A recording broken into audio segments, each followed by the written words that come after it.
Et nous sommes de retour au plateau pour la suite de cette émission. Nous abordons notre quatrième et dernier sujet. Nous parlons toujours du Togo. Le Premier ministre Victoire Toméga Dobé a présenté sa démission, une démission relayée donc par un communiqué officiel. Conformément aux usages républicains, Madame Victoire Sidemeo Toméga Dobé, Premier ministre, a présenté ce jour la démission du gouvernement au président de la République qui l'a accepté. Le président de la République a félicité le Premier ministre et les membres du gouvernement pour la qualité du travail accompli au service de la nation et leur a demandé d'assurer le traitement des affaires courantes jusqu'à la nomination d'un nouveau gouvernement. En fait, à Lomé, le 21 mai 2024, la présidence de la République. Voilà donc le contenu de ce communiqué qui va relancer donc les débats. Pour ce quatrième sujet, donc notre Premier ministre a présenté sa démission. C'est logiquement à la suite des élections législatives qui ont permis d'élire de nouveaux députés. Et donc on remet les compteurs à zéro et on reprend, ou du moins pour ce qui concerne le gouvernement, bien sûr. Et donc il est logique que le Premier ministre démissionne et qu'on attende la formation d'un nouveau gouvernement. En attendant, les membres du gouvernement vont assurer l'évacuation des affaires courantes. Je commence par vous. Firmet Teko Agbo, Victoire Dobé a déposé sa démission. Que retenez-vous de la dame?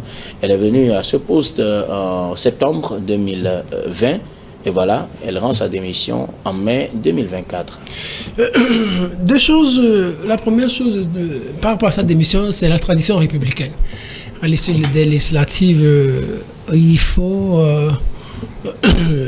un nouveau gouvernement, un nouveau Premier ministre, un nouveau dont l'ancien perd son poste, il démissionne. Je pense que c'est la tradition républicaine. Et à ce niveau aussi, c'est une dame à féliciter parce que il n'y a pas eu de bourde pour que peut-être ce soit elle-même qui démissionne ou que ce soit le chef de l'État qui la fasse partie, comme ce que nous avons eu ou qu'on a régulièrement sur cette planète dans un certain nombre de pays. Donc ce sont les élections qui la font partie ou qui la contraignent à la démission. Aussi, le deuxième volet à ce niveau, c'est quoi? C'est-à-dire, c'est après Classo qui avait fait 5 ans à la primature, c'est elle, le deuxième Premier ministre a fait encore plus d'années, c'est-à-dire après 5 ans, donc elle suit directement Classo. Donc, c'est aussi des fleurs à lui envoyer.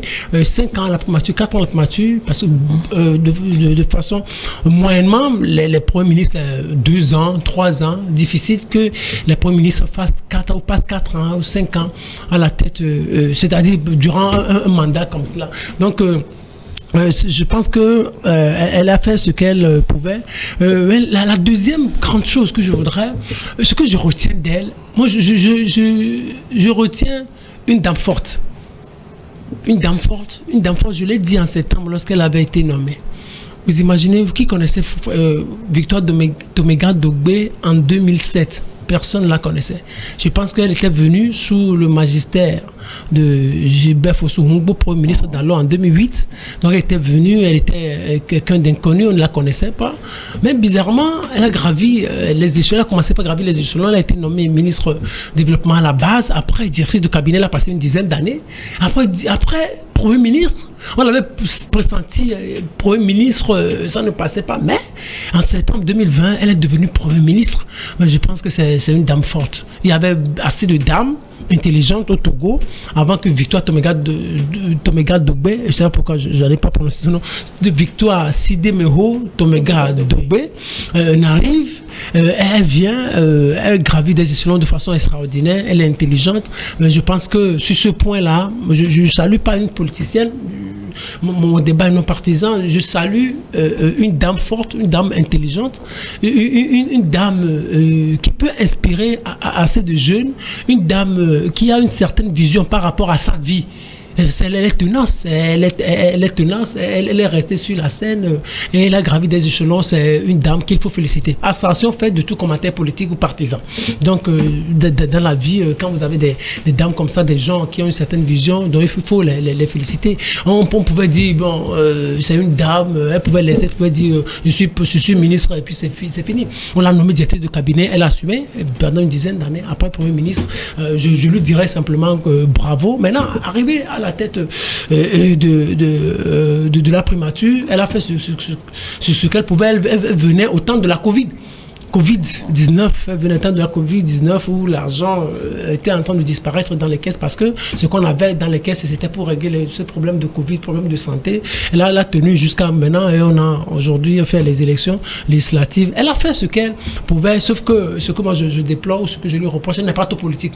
C'est une dame beaucoup plus administrative parce qu'elle travaille dans le système international, donc elle n'est pas trop politique par rapport au débat politique, elle n'est pas trop virulente, elle n'est pas trop violente, elle n'est pas trop politique, mais sur le plan administratif, je pense qu'elle a beaucoup tenu. Bon, ses adversaires diront, nous on n'est pas dans cette posture, mais moi je suis en train d'étudier l'homme, et l'homme avec grand H, et je dis bravo à cette dame, qui a fait, c'était dans l'histoire du Togo, c'est la première, si on peut le dire, la première Premier ministre du Togo. Donc bravo à Victoire Toméga Doubé, va rester jusqu'à la nomination du prochain Premier ministre. Merci beaucoup. À vous firmer Teko Abo. Alors, Germain Pouli, Victoire Sidemeo Toméga Doubé a présenté sa démission, comme on vient de le lire, dans le communiqué. Que retenez-vous de notre première ministre? Ça est la première à occuper ce poste en tant que femme. Ouais, ça c'est vraiment historique. Hein. C'est la première fois qu'une femme occupe un poste aussi élevé. Et ça arrivait également aussi avec le poste de présidente de l'Assemblée nationale. Et c'était la première fois aussi qu'une femme à la tête d'un gouvernement présentait son programme devant un hémicycle dirigé par une autre femme. C'était deux images assez fortes. Et ça montrait une autre façon de diriger le pays. Et ce sont des femmes qui globalement ont pu assumer. Au passage, il faut rappeler que le tiers du gouvernement aussi est composé de femmes. Et on a vu une autre façon de faire. Donc, elle est arrivée avec la signature des contrats avec des ministres qui étaient obligés d'atteindre certains résultats. C'est vrai qu'il y a eu un certain remaniement entre-temps qui a été expliqué partiellement par l'insuffisance des résultats par certains ministres, mais l'évaluation donc se faisait. Elle avait une façon de diriger sous la houlette du président de la République. Elle a été très régulière sur les chantiers. Je crois que c'est une dame de terrain. On l'a vu à ses débuts en tant que ministre en charge du développement à la base. Elle connaît pratiquement tous les villages donc, de ce pays où elle est allée à la rencontre des femmes, des jeunes. La finance inclusive a pris corps également quand elle était ministre. Et donc, à la coordination de l'action gouvernementale, elle a réussi et a fait un travail, même si, comme le filmeur l'appelait tout à l'heure, il y a eu plusieurs crises qui ont jalonné sa gouvernance. Il y a eu donc la Covid.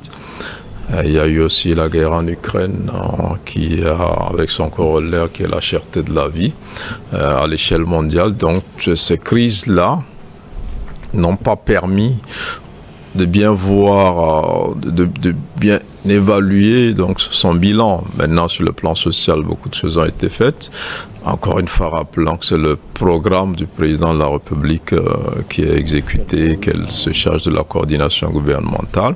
Donc, disons que c'est une femme forte qui a laissé une bonne impression et qui a beaucoup aussi inspiré les jeunes filles.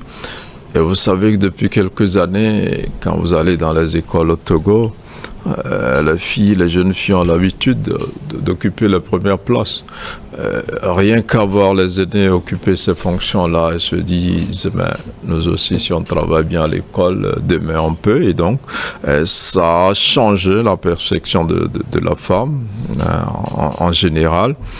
Loin des discours, il n'y a pas eu beaucoup de bruit, donc le discours féministe, mais il y a eu quand même quelques actes politiques forts qui ont été posés par le président de la République avec l'arrivée de ces dames-là à des sphères de décision assez élevées. Donc pour nous, elle a assumé, n'eût été donc ces deux crises-là, la crise sanitaire et la crise économique, on aurait à mieux parler de son bilan en termes de mise en œuvre du PND qui a été suivi donc de la feuille de route gouvernementale.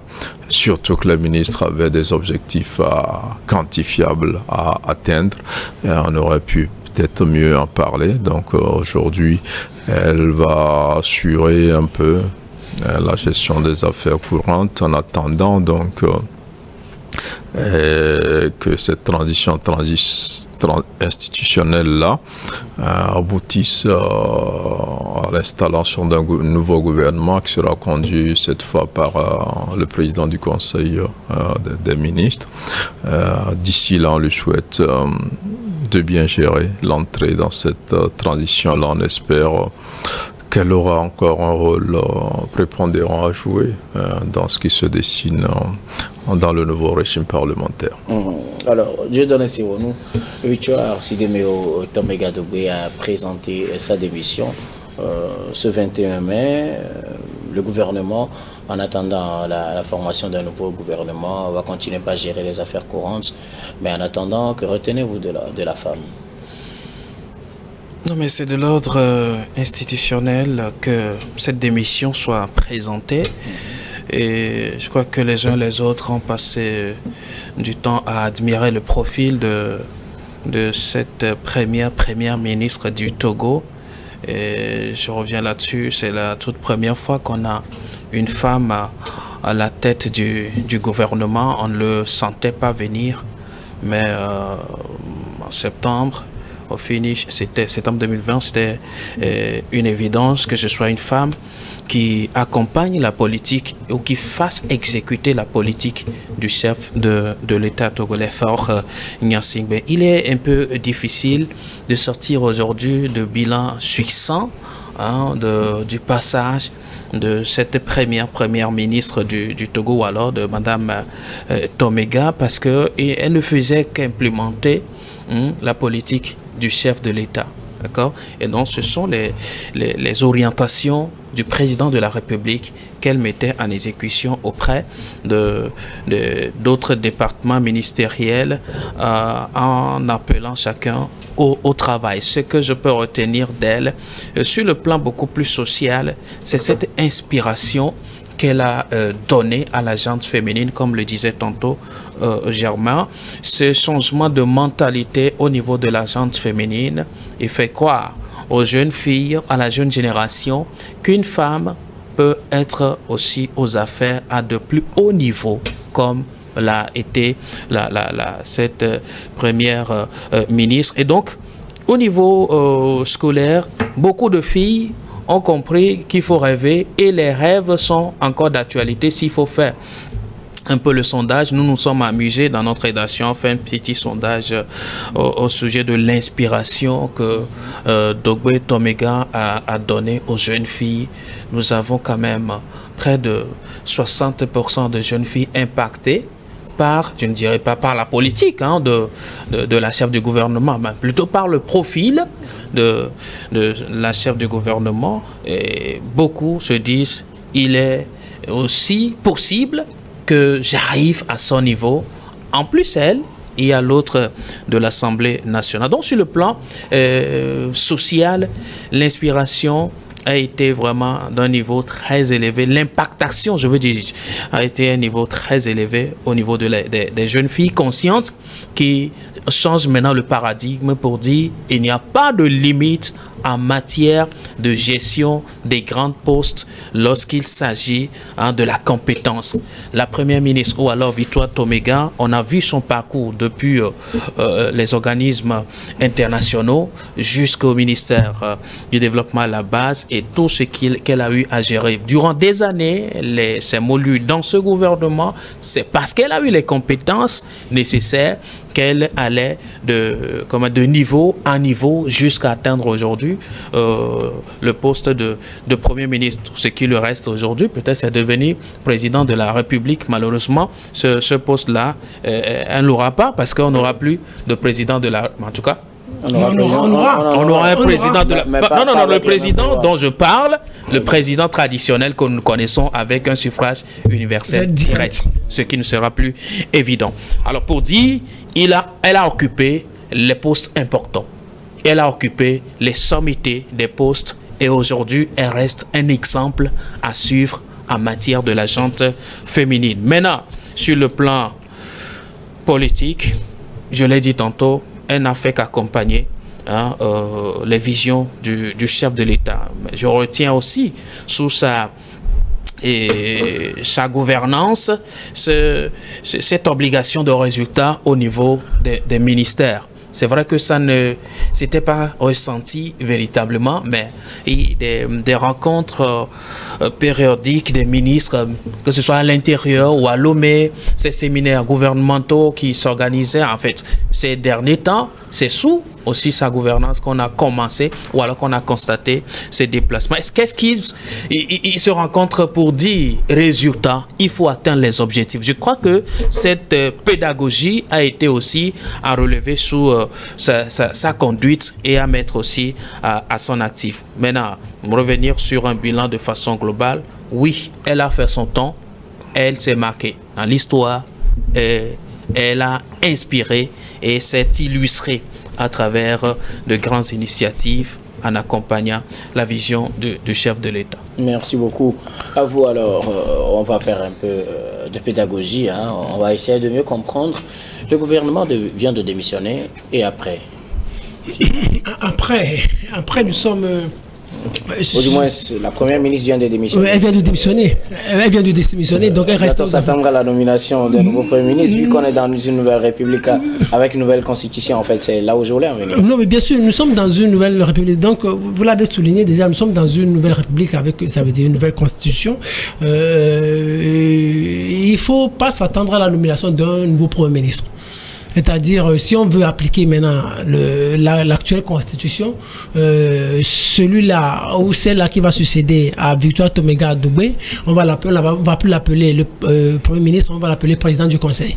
C'est parce que dans la constitution actuelle, il y a une constitution de régime parlementaire, il y a un président de la République et un président du Conseil, qui est le chef du gouvernement. Donc ce président du Conseil, il est nommé comme ce président du Conseil, devient président du Conseil, le chef du parti majoritaire après les résultats législatifs proclamés par la Cour constitutionnelle. Donc, de facto, on est président du Conseil lorsqu'on est chef de parti majoritaire et qu'on gagne les élections législatives et que ces résultats sont proclamés par la Cour constitutionnelle.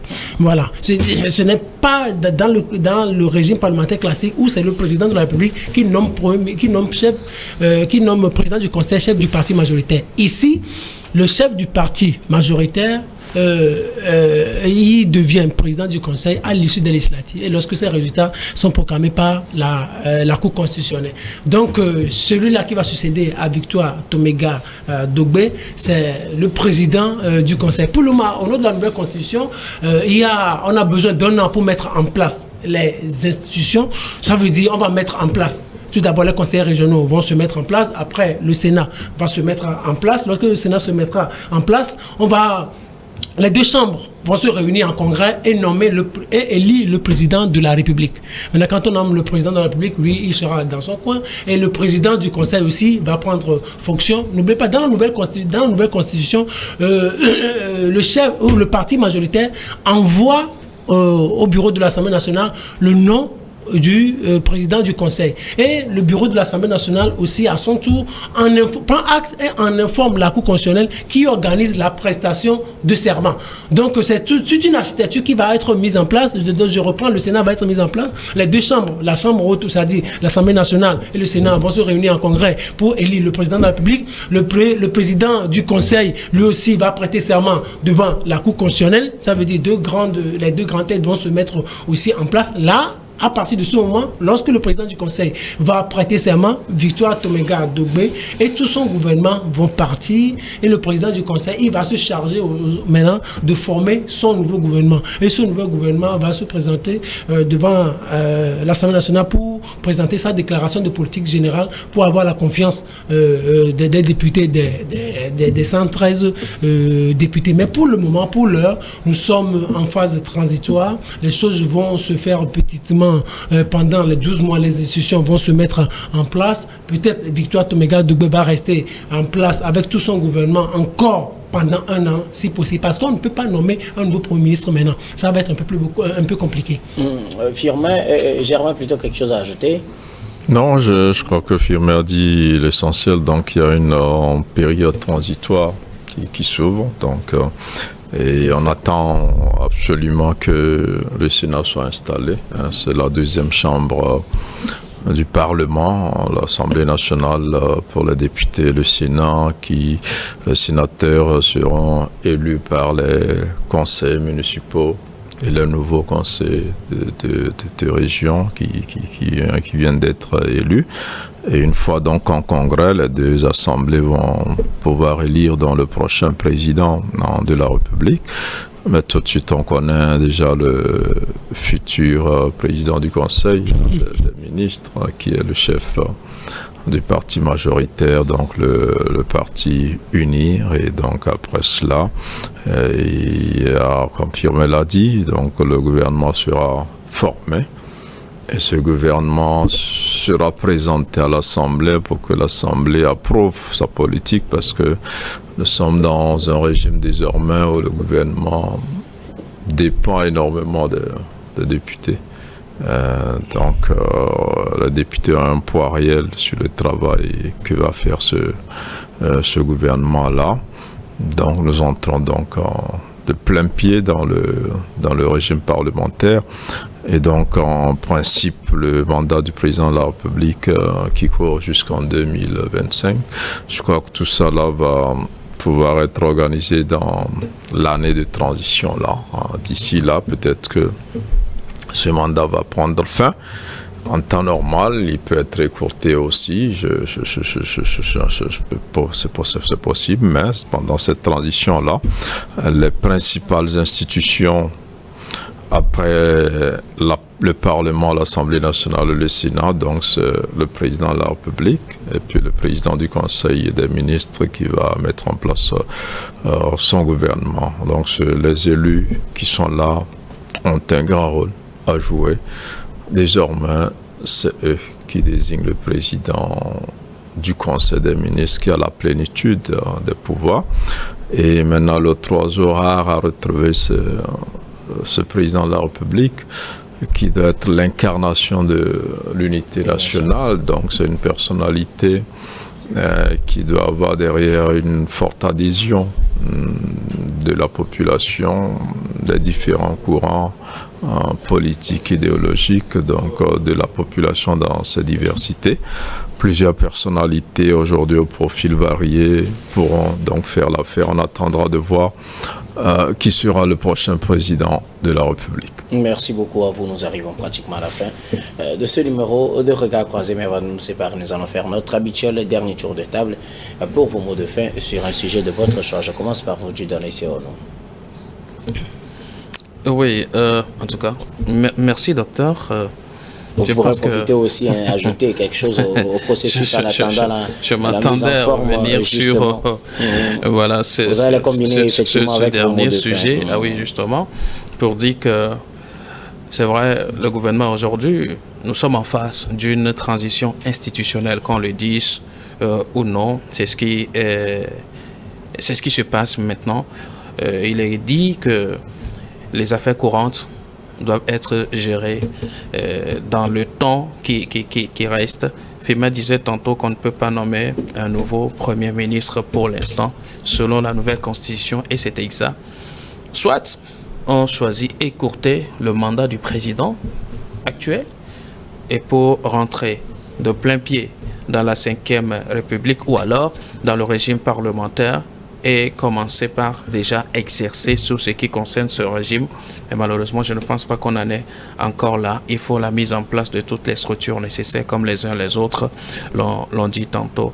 Mais ce qui est évident, nous connaissons un nouveau président que officiellement on ne nous a pas encore présenté, qui est l'actuel chef du parti majoritaire à l'Assemblée, le président Faure Gnassingbé, qui doit prêter serment très prochainement après la rencontre avec les deux chambres, et puis prêter serment officiellement dans la 5e président du Conseil, la 5e République. Alors, le grand inconnu que nous avons jusqu'ici, et des gens spéculent sur des noms.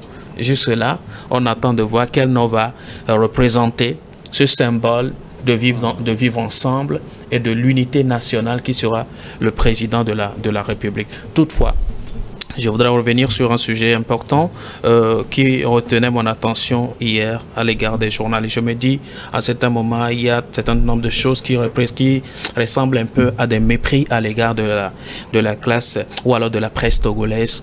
Hier, c'était la séance inaugurale de ce Parlement qui doit prendre les couleurs hier pour... c'est un grand événement en réalité que la presse togolaise devra vivre, mais quelle ne fut pas notre surprise, moi personnellement, de vivre certaines séances à l'entrée du Parlement hier, où il faut des accréditations, il faut une liste arrêtée, alors que des journalistes accrédités, des journalistes dont on connaît le profil, beaucoup sont restés dehors et ne pourraient pas avoir accès à ce grand événement, d'ailleurs, qui est du genre public. Mais ça a été un peu de mouvement hier, mais malheureusement, nous autres, on a dû quitter les lieux très rapidement. Pour ceux qui ont été téméraires, sont restés sur le soleil là.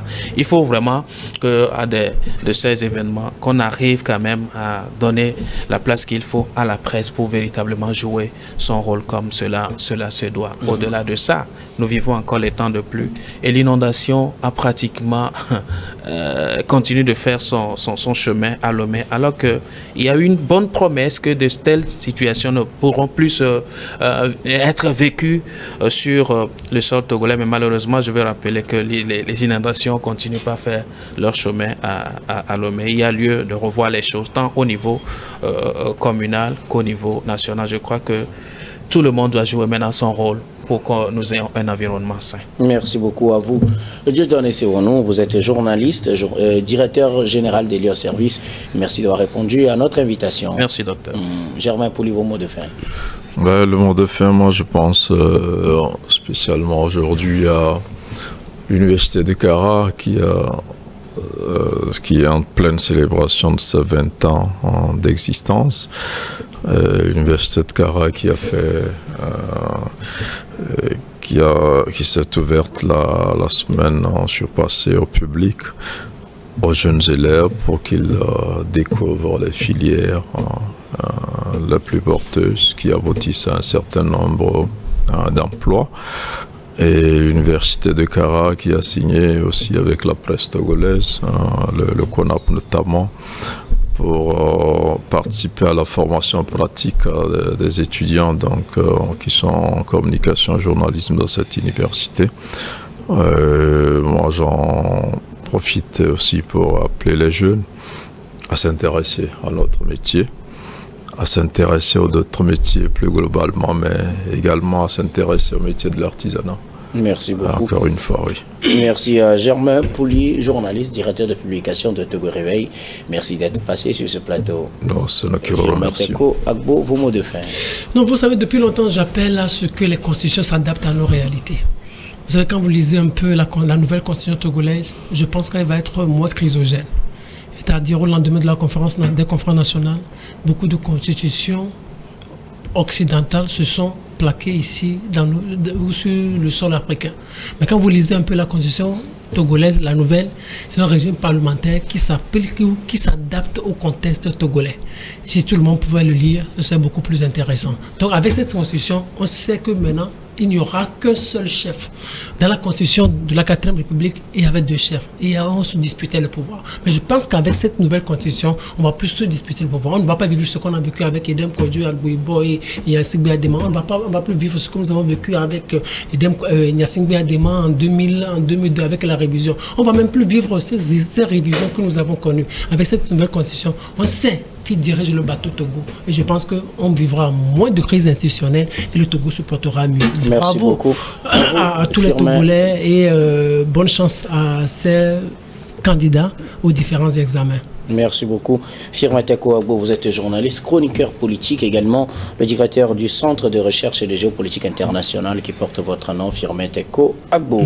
Merci également à toutes les équipes techniques et rédactionnelles qui nous ont aidés à préparer et à présenter cette émission. C'est la fin donc de ce numéro de Regard Croisé. Merci à Claes Opingaga à la réalisation, à Gaston Afanou à la diffusion et à Fofo Golo à la caméra. Surtout, merci à vous, très chers téléspectateurs, de nous avoir suivis. C'est la fin de ce numéro. Je vous retrouve demain avec le même plaisir pour un autre numéro.